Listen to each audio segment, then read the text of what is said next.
तो आज का हमारा टॉपिक है मौलिक अधिकार। मौलिक अधिकार कौन कौन होते हैं? भारतीय संविधान में 6 मौलिक अधिकार हैं और वे इस प्रकार हैं। पहला, समानता का अधिकार। समानता का अधिकार अनुच्छेद 14 से 18 में उल्लेख है।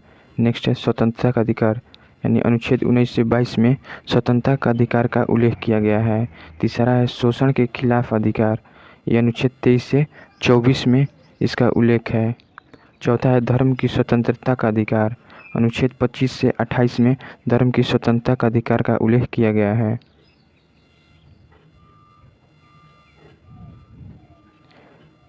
पांचवा सांस्कृतिक और शैक्षिक अधिकार, अनुच्छेद 29 से 30 में जिसका उल्लेख किया गया है।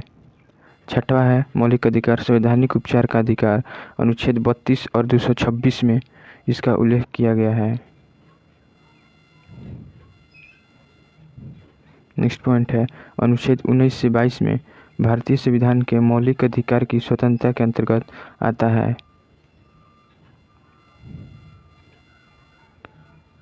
अनुच्छेद 19 में स्वतंत्रता के बारे में 6 अधिकार का संरक्षण है। पहला, भाषण और अभिव्यक्ति। दूसरा का सभा। तीसरा, संगति। चौथा, आंदोलन। पांचवा, रहने का स्थान। छठवा, व्यवसाय। अनुच्छेद 20 अपराधों के लिए दोषसिद्धि के संबंध में संरक्षण। अनुच्छेद 21 में जीवन और व्यक्तिगत स्वतंत्रता का संरक्षण, यानी जीवन के अधिकार का अधिकार देता है कौन? आर्टिकल 21।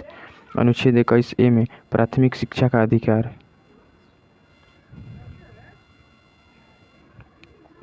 अनुच्छेद 22 में गिरफ्तारी और कुछ मामलों में हिरासत के लिए जाने के खिलाफ संरक्षण। नेक्स्ट पॉइंट है महिलाओं को मतदान का अधिकार देने वाला पहला देश था न्यूजीलैंड। महिलाओं को मतदान का अधिकार देने वाला दूसरा देश ऑस्ट्रेलिया था। और महिलाओं को मतदान का अधिकार देने वाला पहला यूरोपीय देश फिनलैंड था। शिक्षा का अधिकार अधिनियम वास्तव में भारत सरकार द्वारा 1 अप्रैल 2010 को लागू किया गया था।